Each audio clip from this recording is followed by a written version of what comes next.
Other Smoke and Mirrors. This episode is brought to you by oh dear. This episode is being brought to you by oh my goodness. Okay, well we were working with somebody new here at the studio, and we had the thing that this was brought to you by, but it seems as though it's missing. So we'll just keep it moving. With that, here's a song.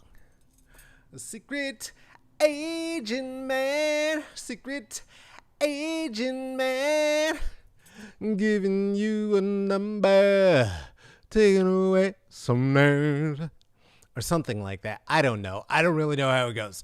And now, here they are, your invenerable host, Carlos Kareem Wyndham.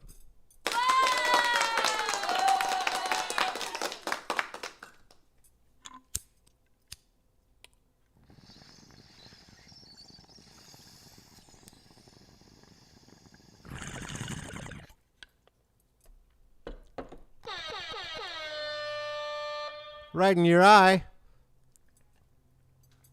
Oh goodness, welcome to Smoke and Mirrors, and we are here at just a bit after 4:20.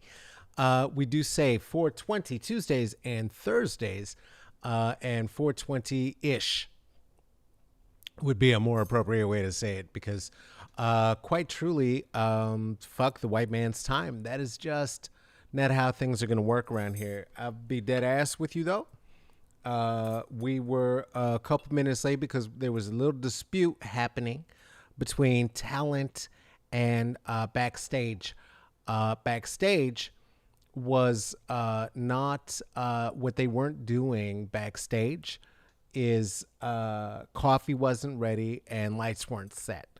And also, I hear that you may not have heard the appropriate amount of applause for me. So we're going to try that again, because that's ridiculous. What are you doing? I want to hear it. We'll negotiate. We'll negotiate. It's important. We're a team. We're building. We're working it out. Shout out to Joshua, and shout out to Fatima. Thank you both for being here. Shout out to producer Tracy. And Joshua had noticed that last time our eyes were giving you a bit of a glare with the position of the light. That's because we were in a rush to try to be here on the white man's time, which again, we are not. That's not going to be a concern anymore moving forward. Hey. Is this the thing that you enjoy? Do you like what we do? There are so many ways you could support it. You could like it. You could give it a thumbs up. You could subscribe to it. You could do all of the things that are available. Look at that. You could be in Oakland watching this. You could be anywhere watching this. There are so many people checking it out right now. You could be one of them too. Simply acknowledging that you are here, being in the chats, as is our friend, the one and only Rachel Jackson. That's a way to support. We love that. You could share it on whatever page you happen to be. You could share the YouTube page. You could share the Facebook. Either way, it would be fantastic. Thumbs ups all the way around. And of course, if you are so motivated, though you should know we will never ever bogart, you could always drop 5 on it, or 3 or 2 or 1 at the Venmo at Carlos-Wyndham, a Cash App at $CK Wyndham, a PayPal /me.CK Wyndham. And if you absolutely love it, you could become a patron. Where? Well, you do that at the Patreon, and you would subscribe at Patreon at Smoke and Mirrors CCB. That is for the comedy and for the culture and for the blackness. Rachel, my good friend, it is so wonderful to see you, my revolutionary friend. I hope you'll stick around for what we're doing. It's like it's an expose, and we are gonna be talking about 3 of the folks with whom have introduced a grift I am going to say on Black America in particular and on folk of color generally. We will get into how that is true for each one of those folk and what they have in common. Going to be talking about Candace Owens, going to be talking about the one and the only Van Jones, and going to be talking about Bill Gates. So, about to get into a little bit of that. Hey, check this out too. Do you like music? If that's more entertaining, go ahead and listen to some of that from Wallace. We have a record out. It's called And We Ride. It is also the title track. Also, I'm on that, and it's available at Bandcamp. And supporting artists is what keeps us alive, because food and capitalism and white supremacy. And so we all need to stay alive. And so that's important. And I don't know. You might be right. You might be right, my friend. This might be just a bit dicey. I hope it's not going to be. It is certainly going to be honest. And I want to be absolutely clear that what I am talking about now is the forces of structural and systemic white supremacist capitalist patriarchy, how those pan out, and how those show up, and what happens when we allow them too closely into our lives, even if we begin out with the best of intentions. It's happened to many, many, many, many folk. The real deal that we've all been learning is that it is very difficult to dance with the devil and to think for 1 minute that you're really going to change the devil's steps. You're not. The devil's steps are pretty well established and have been since 1619. So anyway, hey, do you have a warm bevy to wash it all down with? You're going to want one. Nummy, delish. Don't have a sponsor to shout out for the herbals today, because don't have a sponsor right now. Want to sponsor us? Go ahead. You can do that. Shout out us at the email, in the chats, in the DMs, all the different places you would do that. And let's get in to the junk. So, first of all, let's understand, when I am saying the grift is in, what we are talking about. When we're talking about a grifter, and precisely what that means. A grifter is someone who swindles people out of their money. It's somebody who does this through fraud. It's somebody who's the kind of person that you don't necessarily trust having around your business venture, your political venture, or other. It is someone who is also known as perhaps a chiseler, someone who could be known as a defrauder, a gouger, a scammer, a swindler, a flim-flam man, such and such and such, as were the characters of Mac and Jack in the ever classic collaboration between Michael Jackson and Paul McCartney, Say. The ironic thing about this is that while this was happening, there was a deeper swindle happening. You may remember the end of this video was one in which Mac and Jack were chased out of town by all of the townsfolk because they got upset at having been swindled for so long and wanted to be told the truth and didn't want to hear any more bullshit. And so they chased him out. Well, Michael Jackson, while they were filming this, had asked Paul McCartney where the rights to the Beatles were and who owned them, and said that he wanted to own them. And Paul McCartney thought that was very, very funny, because they laughed, and Michael Jackson laughed with him, and they laughed like friends. And then a few short months later, Michael Jackson bought the rights to all of the Beatles' music.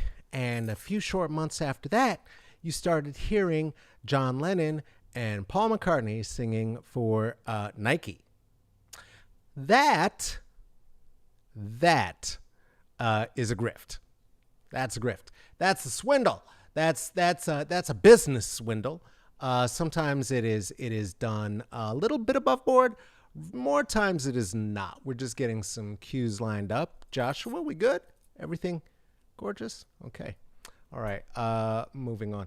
Oh, also, you know what? Before we do move on, I just a little bit weird that and gross.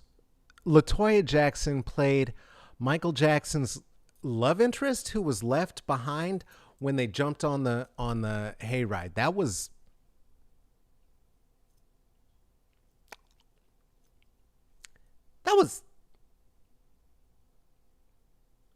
not the that was not the last time that happened. It also happened at the in the way you making me feel video. In the way you make me feel video. She played the one of the protectors of the young woman in his weird dream rape fantasy where he turned into a tiger and the women evidently lost because he ended up with the woman he was chasing. Point being, Michael Jackson's weird. Anyway, grifters, let's get into it. Okay, first one, we got to talk about Candace Owens. Now, you may know who she is. She is the darling of the right. She is a black person who speaks very loudly about the conservative voice. She is somebody who once got a lot of money from the NAACP through a lawsuit in 2007, accusing some boys of racially harassing and threatening her. She claimed that this was happening at her Stanford school, and the NAACP got her $37,000, and she went on to do a lot of work in liberal social media for a minute. For a quick second, she was saying that it was a good thing that the Tea Party had come to a crash, that it was full of reprehensible people, and in fact, that we could all sleep more peacefully once they all died off. She had a website thing called Degree 180. And on it, they would even do takedowns of Trump, including a few about the size of his hands and penis, genitals, as it were. Which, again, I don't see why that would be relevant to discuss outside of the fact that he saw it to be relevant to discuss, and she did, all saying that it made him gross and reprehensible and ooey. Well, the site shut down in 2016, and then in 2016, what had happened is that she started saying some different stuff than she was saying before. Like, instead of how it was good that the NAACP got her all her money, that the NAACP was bad, and that the NRA was founded to protect black people from the Klan. We got that right? That's what she said. Wow. All right. She came out as a conservative. And the only problem with this claim that she had made about the Klan and such is that the NRA website has words on it too. And and on it, what the website says is that dismayed by the lack of marksmanship shown by their troops, Union veterans, Colonel William C. Church and General George Wingate formed the NRA, the National Rifle Association, in 1871. The primary goal of the association was to, and I quote, promote and encourage the rifle shooting on a scientific basis. So that is that's like basically what they're saying is like, hey, you know how the stormtroopers can't shoot for shit in the first Star Wars, well, chapter 4, which was the first Star Wars, you know how we want that fixed. We want you to shoot better based on how guns work and not based on just running around and giving the pew pew. And it had fuck all to do with the Klan, and even less to do with enslaved Africans or black people. Boy. So she just kept doing such good stuff. Well, we'll get back to, okay, Jermaine of Nothing recently, she decided to get on the air of Twitter. Is Twitter air? I don't know. On the Twitter.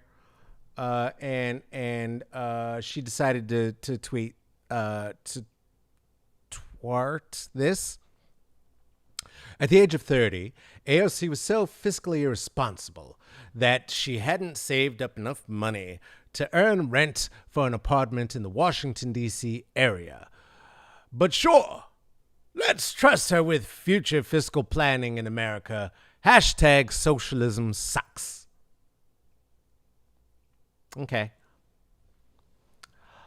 Here's the thing about what's going to happen now. I'm going to say this in advance. This is not any of what's happening today meant to be a takedown, nor is it cancel culture. This is accountability culture. Okay? Accountability culture. Because in the reality of things, Candace Owens, she, at the age of 28, she did not have enough money to pay her rent and didn't. And that was around the time that she became a very out loud conservative pundit and became somebody who landed a job at Turning Point USA. She's now known for outlandish language. She's now known for the crazy things that she says. Crazy is such a loaded word. Let me take that back. Wheel that back, Joshua. We're not. I'll erase that. What are we going to say? Well, I mean, it's planned. We can't say it's an accident. Trolling? Okay. For the trolling that she does by suggesting things like that Hitler only wanted to make Germany great again. Finding herself embedded very deeply up the posterior of Fox News, of the Trump family, and suddenly finding a way to be able to pay for that very same apartment, which is an amazing coincidence that nobody can quite account for. Let's keep looking at her record, shall we? Because the other thing that we know is that spring 2016, she had launched an anti-cyberbullying website called Social Autopsy. Social Autopsy is a website for which she reportedly raised oh, Joshua, that's rude. That's not right. That's not right. I mean, okay, that she also had a terrible platform around being best in the anti-bullying campaign, but that's not. Thank you. Let's be fair and balanced, as it were.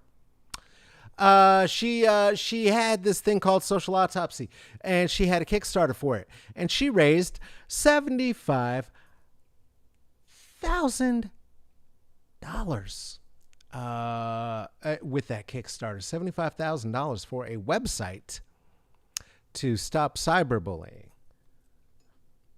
The woman who said Hitler was trying to make Germany great again. She got a lot of flack for this, and she portrayed herself as being a victim of again, cancel culture. No. In fact, no one on the left gave two bits of a poo.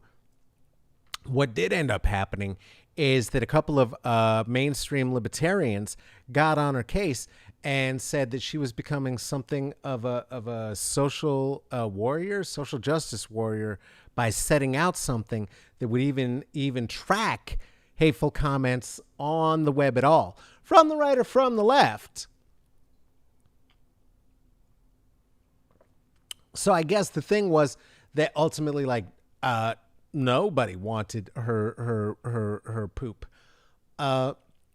She kept the grift going though. Because very shortly thereafter, she talked Kanye West into with his interests in seeing Donald Trump reelected for tax purposes, because that's the only reason that any rich millionaire rapper cares. Let's be very clear before we get into all of the other millionaire rappers who supported Trump. Who gave a shit?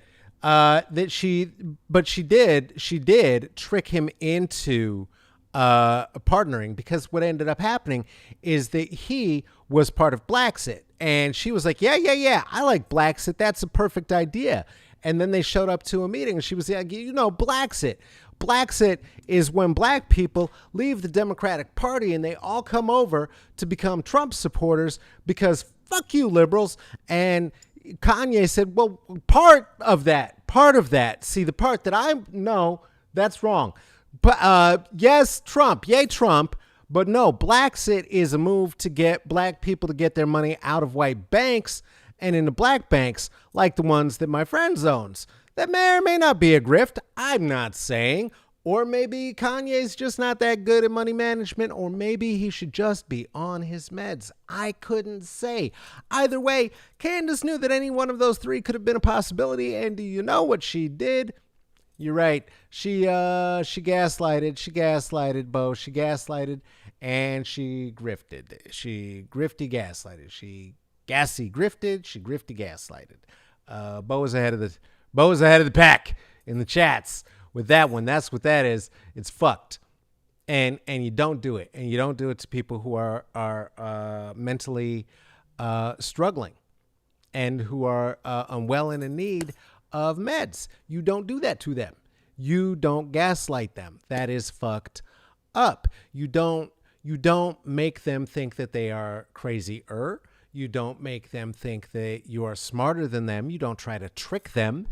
But she did that to Kanye. Now, am I here to defend Kanye for anything?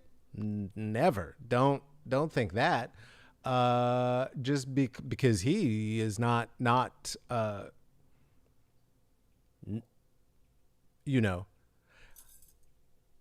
exactly so. He is not vulnerable. He is a vulnerable man who is going through a very vulnerable time and continuing to go through a very vulnerable time, and was vultured and gaslighted by Candace Owens and Donald Trump, and it's gross. It's gross, and she, I would posit, is a grifter, and a grifter to the black community, but also a grifter to the white community, who would believe that she believes any of the shit she's saying. She does not. Nor do they necessarily care. That's sort of the trick of white supremacy. As long as you've got somebody to parrot the talking points, it doesn't really matter if they believe it or not, which is how it's so easy for there to be such a quick 180. That's head number one. Head number two that I said we were going to talk about is going to be the green energy czar of the Obama administration and a self-proclaimed darling of the left of Oakland, Van Jones. Van Jones, seen here being handsome. Just a handsome chocolate drop. And God bless him God bless him for that, because he's a handsome man and a tall man. He's a handsome man and he's a tall man, and he's a handsome tall man with a platform, and he uses it for things. Let's talk about how this happened to the handsome tall man who uses his platform for things, who was once thought to be the darling of the left, self-proclaimed again, of the left in Oakland. And how is it that he and Candace Owen together became a Black Power couple? Not that Black Power couple. Not that Black Power couple. How they became and not a couple, like a couple together, right? And also not Black Power like Black Power. Like, it's not like that with them. It's like power, and Black people who have it, and they are a couple of them who had it in the Trump administration. How did this happen? How could this happen? Well, let's have a look. Let's have a look, because what we find is this access point, right? That is the point of interest of each one of the people of whom we are speaking, right?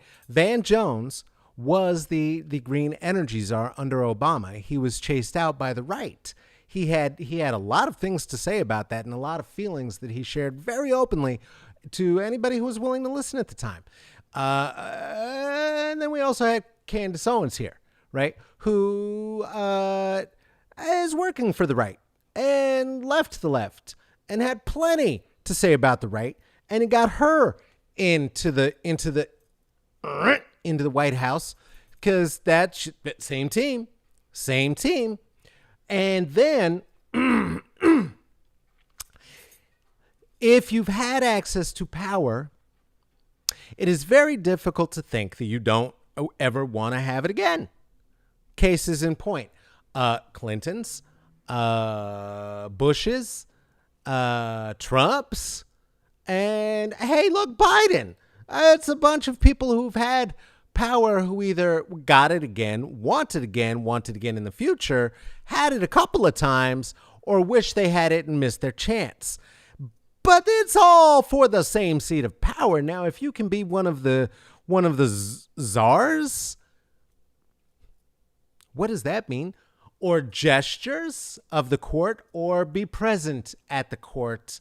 For some folk, that matters. The idea being, I do believe that if you have a wide enough platform in the ear of power, that somehow you're going to trick power into doing what you want it to do.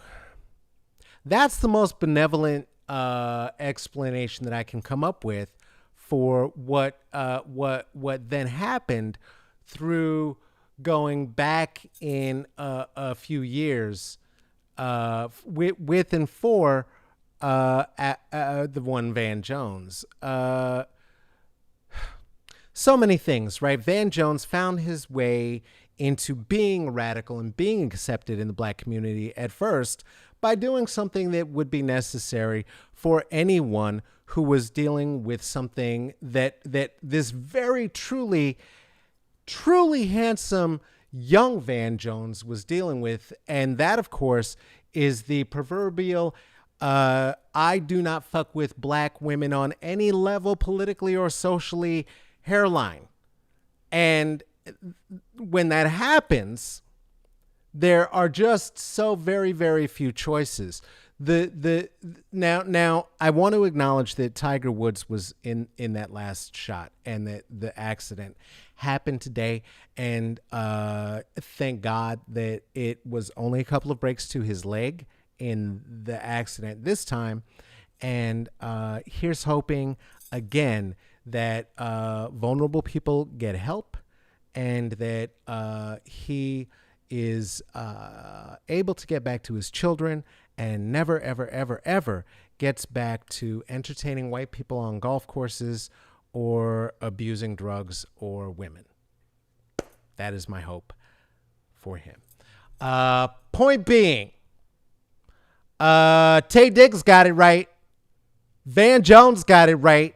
You can get a little bit of breadth of room there's something kind of hot, something kind of revolutionary, something, I don't know, shall we say, phallic about a black bald man. And it can be threatening unless the words that come out of it happen to match the Will Smith friendliness upon their face, and or most of their publicity photos are them smiling, as is my own.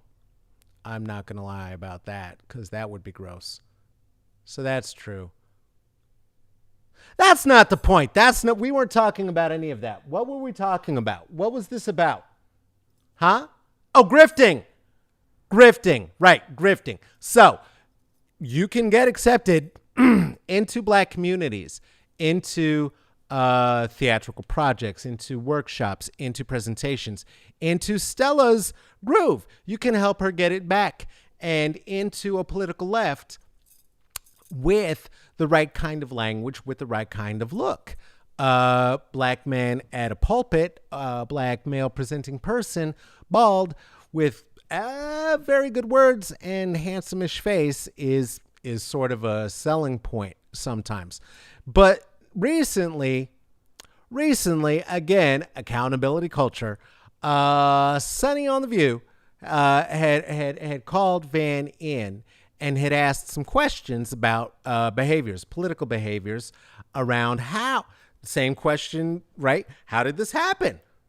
There are members of the black community who saw you in early representations, who saw you on CNN, who saw you in the Crossfires, who saw you as part of the being the green energy czar, who saw you dancing with Prince, who say things like, hey, but the Ella Baker Center, you were one of the founders of that. What the hell happened? What happened? And it didn't go well. It was not a good exchange. She framed it as the black community no longer trusts you. Now, I would argue this.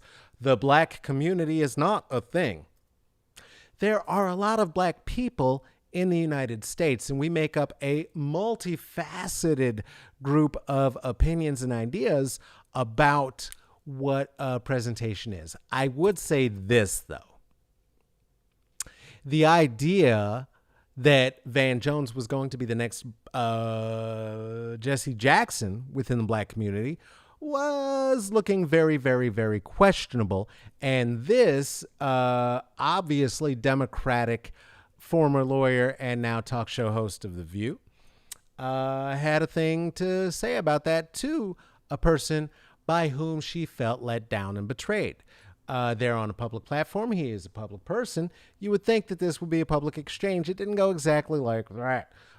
His press people kind of like got down on it, had some things to say about it, got up in his behind about it, in their behinds about it, saying that he had been jumped on The View, that he was kind of like taken by surprise. He then said that wasn't true. Then the station said that he just couldn't talk about it anymore because he's under contract to CNN, and Viacom, and so he can't even talk about it, is what happened then. So, what she was talking about specifically was the work that he had been doing, and that it had been discovered by BuzzFeed and Politico that he had been doing with actively the Trump administration, and that when it was discovered, he had said, no, I didn't. And then, but that wasn't good enough because there was evidence. And again, track records and recorded statements and agreements and witnesses and leaks from the leakiest White House in the history of White Houses. That why would you think anything is going to stay in there, including if you're going to have a secret meeting with Trumpists? How's that going to work?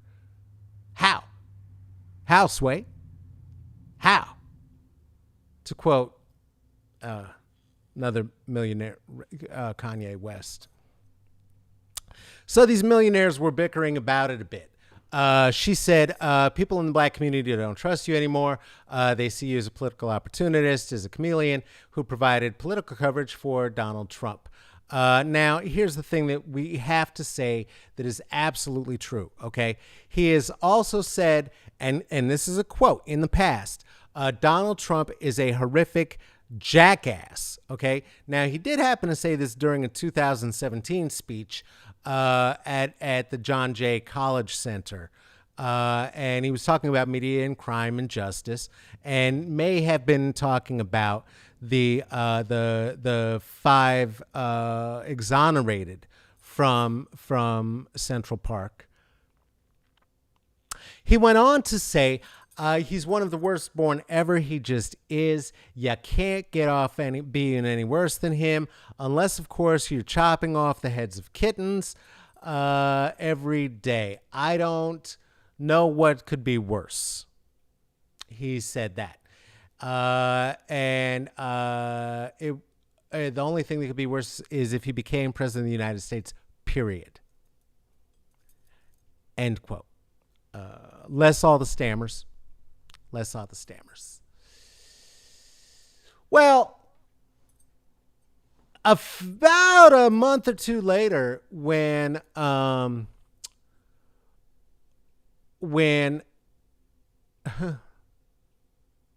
Donald Trump was president, and he was giving his first State of the Union address, he said the name of a fallen soldier, and both folks on both sides of the aisles jumped up out of their seats and they gave a standing ovation.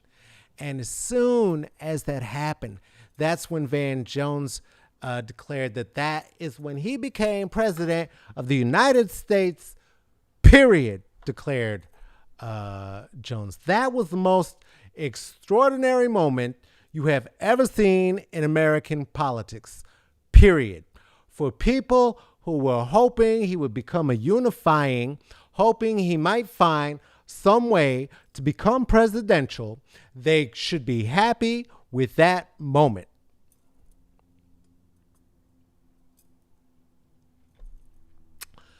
It wasn't very shortly thereafter that Van Jones was able to successfully find himself in negotiations with the Trumps via a blossoming relationship with the Trump Jr. and Eric, being invited to their mansions and such, having a good old time together, that he was able to talk about some of the reforms that he had been making around prison control, and that he saw being good around prison reform. Now, this is not prison abolition. I want to be very, very clear. Prison abolition is shut down the prisons. That's slavery. That's slavery. We're done with it. Shut it down. We're done. That is not the position. The position was around reform, and when he found a comfortable position with reform, he said, and again, I'm quoting, well, let me just say that with Trump, I got 99 problems, but prisons ain't one.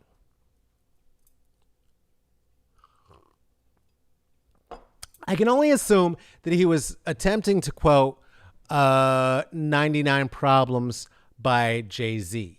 That would be great, except that 99 Problems by Jay-Z is in fact Jay-Z, his first guest on the Van Jones show, who also, it turns out, maybe funds him quite a bit. We'll talk into that. That the original lyric, 99 Problems, was actually by one Ice-T. And it had quite different lyrics than Jay-Z's lyrics about not being searched by police, as you might imagine. And I don't want to read it to you, but of course I'm going to. because you know what we do here. And why are you here? Why are you here if you didn't think I was going to read this to you? That would be insane. I am going to share with you the actual original lyrics to Ice-T's 99 Problems, which I think was being paraphrased by Van Jones, suggesting that with Donald Trump in office, prisons were no longer going to be a problem.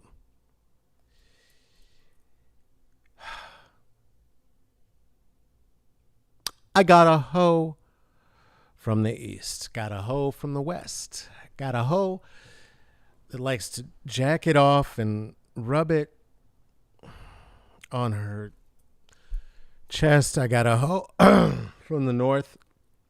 I got a hoe from the south. I got a bitch who like to have and no. Okay, no, we're done. Okay, point being that just again, a little bit of evidence. If you are in and of the community that you claim to represent, then you would know that Jay-Z's 99 Problems was based on Ice-T's 99 Problems, making any reference to that whatsoever at all when you were talking about prison reform was not a good look. That's a separate issue. That's an aside. Just a cultural reference point in terms of things that make it a little difficult to take seriously some of the other things that happened next. Because as he was able to move forward, and the reason that he was saying this is because of the relationship that he was able to develop with Kim Kardashian, Kanye West's very recently ex-wife, and that they were working together very closely on prison reform for Trump, because of, again, the relationship to Trump Jr. And Eric. So that's why this happened, and then why he was able to also forward his agenda on prison reform, again, not abolition, that he had been working on with the Koch brothers. Again, I would like to point something out about the media. I did not darken Van Jones in this photo. This is as our team found it on the intertubes, having both worked with and known. I'm gonna say that's not. He's more the shade he is in the Kardashian picture. So there's still a lot of anti-blackness happening here, even as the left is out going, "Ooh, look at Van." But yeah, and you're right. "Ooh, look at Van." You're correct. Not you're right. The left is not right. The left is correct. But this is not good. See, this is where leftists get in trouble. Do you know what I'm saying? With leftists who are also folks who do have some sort of an applied race analysis and equity analysis in the world, because it starts looking really fucking stupid.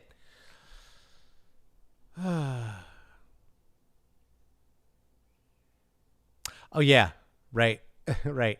Good point. Yeah, you're working with the Koch brothers. It's already fucked up. We don't even need to get to the point of you then working with the Kardashians. The Koch brothers are just evil incarnate.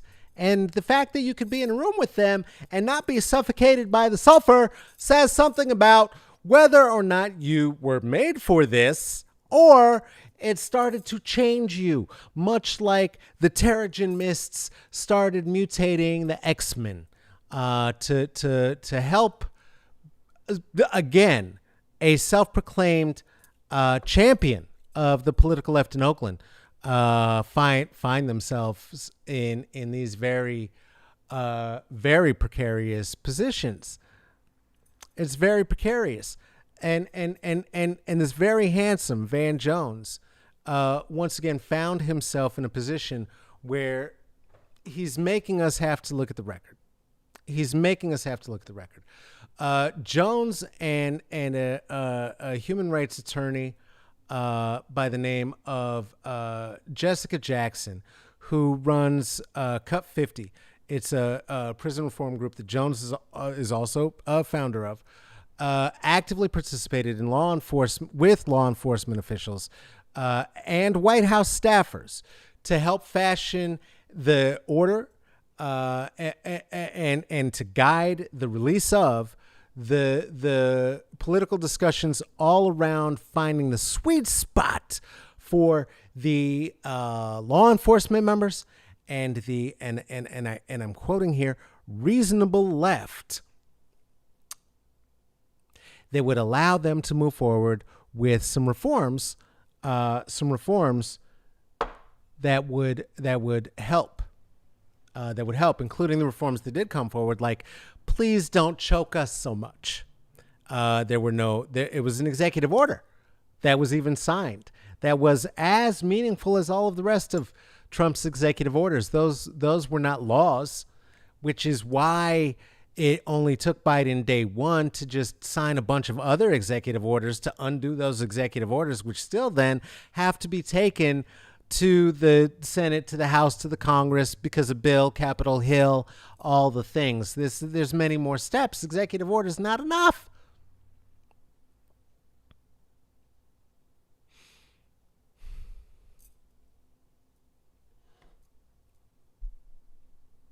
Inside sources were talking about it.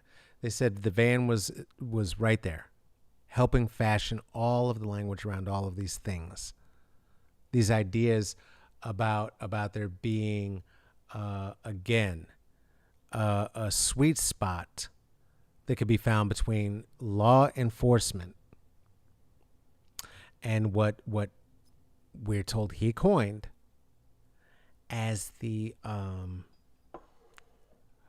reasonable left. What is the reasonable left in a country as right-winged and fascistic as this? When the president is a Nazi who, under Jeff Sessions, declared black identity extremists as domestic terrorists, something that was not rescinded once Sessions was gone. Where is the reasonable left? What does that mean? Who is that? Because a reasonable left in an unreasonable fascistic world would be the right wing. I don't quite know that I understand it all the way.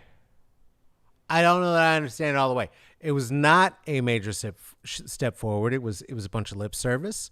It was a bunch of poppycock. And said there was no banning of chokeholds. Well, there was, unless an officer thought that their life was at risk, in which case the chokeholdy was fine. Oh, did I just shrink Van's picture? That was accidental. I apologize. Let's just transition. Anyway, it's not good. Van then went and got on CNN and talked about how great it was, except the thing was he and CNN didn't disclose that he also wrote it. Then he doubled down on that, and he did it again on Anderson Cooper 360. And he said that we had to loud Trump, and the Trump, this was the beginning of him saying that Trump wasn't getting enough credit for all the good stuff he does for the black community. And saying this out loud, championing the work that Trump was doing, but that he couldn't talk about it all because of the CNN gig. He couldn't talk about it. He didn't have a platform to talk about it because of the CNN gig. Anyway, also his buddy Jay-Z. This circle it back around. So, Jay-Z and Rock Nation have a deal with the NFL. The deal is this: Rock Nation was going to produce shows, which they have been doing, and for the halftime, J-Lo was at one. And I guess there was one this year too. That's going to continue into the future for a little bit thanks to this deal for $87 million. That $87 million that was going to be split up in the deal that allowed for this to happen between the Players Coalition and Dream Corps. Because Dream Corps was the chosen charity of rapper Travis Scott, who was being recruited by Jay-Z of Rock Nation. So his artist to give the money to, he said, I choose Dream Corps. And when they said, why? He on the radio then said, well, because, you know, like all of us, if we were all like Zimmerman, like we would all also want a fair shot and some empathy and some love and maybe find out what's real and what's not. But like, I don't really want to get into all of that because I don't really want to get all too political. Oh, yeah. Dream Corps, by the way, was founded in 2014 by Van Jones. So when Jay-Z said, hey, we're past kneeling, what he was saying was, I want this deal to work with the NFL so I can bring on my artists, including J-Lo, my good buddy, including Travis Scott, the supporter of George Zimmerman, in spite of the fact that what Cap was kneeling for was to bring to light murders by folk like the self-appointed deputy, not even cop, George Zimmerman, shooting black teens. And then Van Jones gets a big giant chunk-a-lunk, just a big juicy 2 fists of that money for Dream Corps.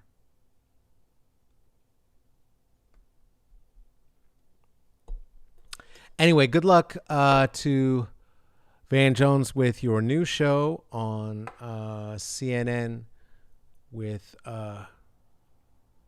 Cindy McCain, daughter of John McCain, the man who fought against the legislation that made Martin Luther King Jr. Day a national holiday.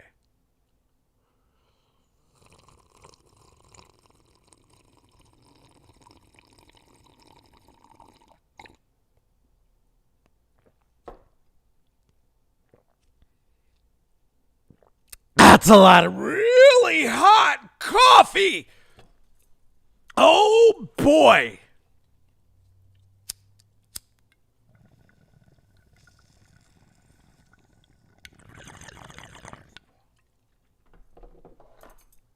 Yeah, wow. That's right.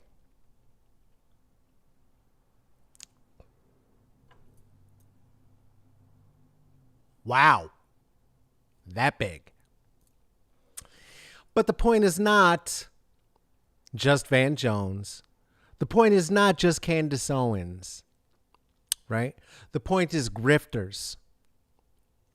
And we're going up in tiers, right? Candace Owens, that's a little bit dangerous. It's kind of just stupid mostly, but it's kind of a little bit dangerous. Van Jones, that's a little bit more dangerous because there are a lot of very well-meaning black Democrats, black liberals, white liberals who believe a lot of the copycock and poppycock that come all out of the mouth holes of former leftist darling, with whom, full disclosure, I was in the streets in Seattle during the WTO protests and did, in fact, collaborate with him at the aforementioned Ella Baker Center. And where we fell out was over a couple of things that happened there. None of this is about that, okay? This is about the danger that it poses when those ideas are then brought into the mainstream, while all that it does is enrich the pockets of the people who pose them. It's a little bit more dangerous when it's Van than when it's Candace. That was the only point of that. Even more dangerous, though, is Bill Gates seen here thinking of a plan to destroy the whole planet. Bill Gates. Bill Gates. Bill Gates has been recently in the media talking about what he expects to be the next major problem in these here United States. And what he thinks it's about to be is going to be the food shortages and droughts that are inevitably going to come due to climate change, which again is fueled most rapidly by corporations and by the incessant need for Americans to eat meat. Those two things just keep it going, keep it going, keep it going, keep it going, keep it going. Now, what he said is a couple things. One, why are we going to pretend that we're going to carbon neutral in the next 5 years? Quit bullshitting. Fair enough. Two, he's predicted this in some magical mystery way that it could happen. I don't know where he would have gotten it, but it seems like he's got this crystal ball. This crystal ball that he looks into sometimes. Because before, what he looked into and what he said that he saw happening wasn't the climate change. That I don't know how he could see what would give him the idea to say from his mouth hole that climate change might be the next big disaster. Couldn't even begin to think. But he's predicted also that there would be variants of COVID-19. Now, what's funny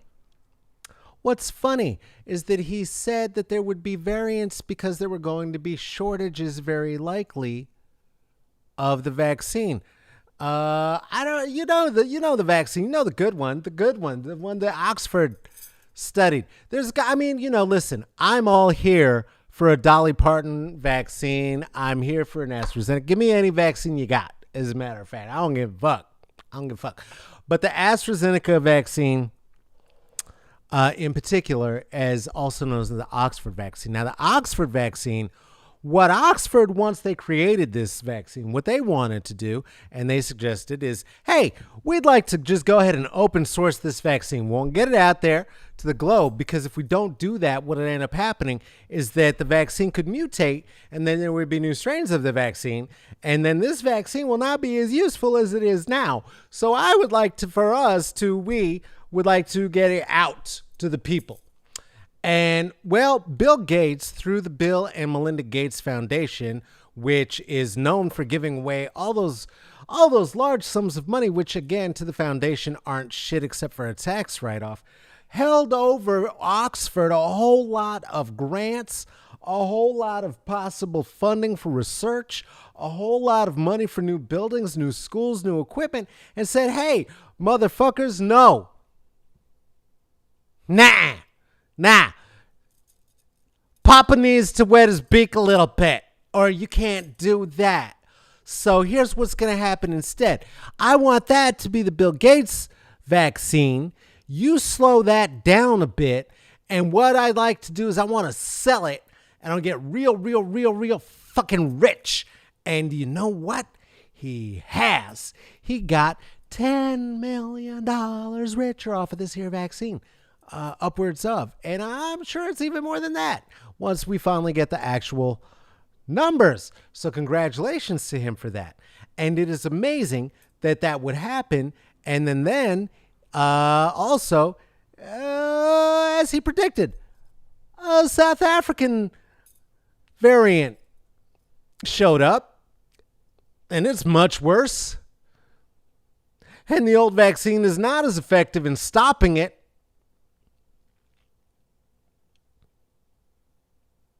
But oh boy, at least Oxford has a lock on it. I'm sure that this is not going to play into any of the structural racisms in South Africa, and I'm positive will not transfer as it hops across the pond to the United States the way that it has, and all the essential workers who we used to celebrate, but now we're just like, get the fuck back to work because we want our kids out of here. We're tired of teaching them, open the schools, are getting a big, high, hard one from the government instead of help. And also that we've just passed 500,000 dead from the old variant here, but thank God the new one's here. And somehow he magically predicted that by buying up the vaccine. It's a grift. Oxford wanted to release it. He said no. Then he got on TV and said new variants were going to come. Then they did. Then we tout him as a genius. And then we see him back on the TV talking about what's going to happen when climate change gets bad. When climate change gets bad.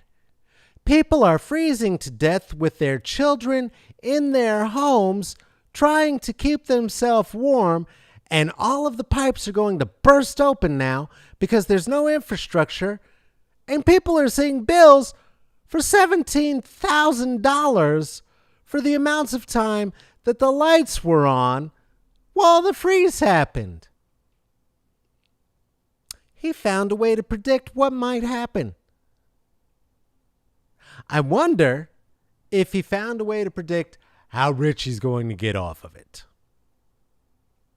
I wonder what we're all going to eat.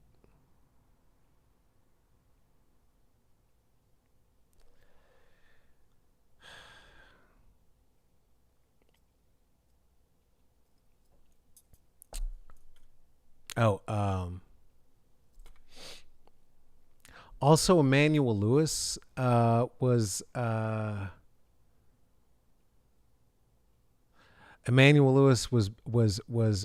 backstage and in Michael's trailer with LaToya during the shoot of The Way You Make Me Feel. Emmanuel Lewis was a grown man who looked to be a child, but was not a peer of Michael Jackson's. So fucking weird. This has been another Smoke and Mirrors.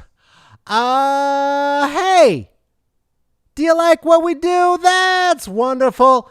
You can look at it and still pictures of it. Who doesn't want to look at still pictures of a video at the IG, at the Instagram there? It's Smoke and Mirrors as CCB. That is for comedy, culture, and blackness. You can also check out some of the words that I write and are not necessarily attached to this program over at the Twitter at Caballo Negrito. For the monolingual amongst you, Caballo Negrito translates directly to grifter is gonna grift. Have any thoughts, questions, comments about what you've seen here? Any suggestions about a guest who should be here? Or some things we should or should not talk about? Go ahead and reach out. You can hit me. You can hit executive producer Tracy Tatamy at Smoke and Mirrors CCB at gmail.com. Again, the CCB is for comedy, culture, and blackness. This is a thing that is produced and hosted by myself. My name is Carlos Kareem Wyndham. I mentioned that this was also executive produced by Tracy Tatamy, and this is where I say all the things. Please take care of yourself. Take care of each other. You know what? If you don't like wearing two masks, tell you what, make a deal. Go ahead and wear 3 inside. Then when you go outside, take one off, rip it off, wear just the 2. It's going to feel just like you're raw dogging air. Then when you come back inside, you can take them both off, and the inside air is going to smell like fresh air. It'll be an amazing trick. Then Hug your loved ones. Take care of each other. Take care of yourself. We would love to see you back here next time on Thursday. Why? Because we love you. Okay, I guess that's a show. That is not gonna win us any popularity contests. I'll tell you what. Okay, bye-bye.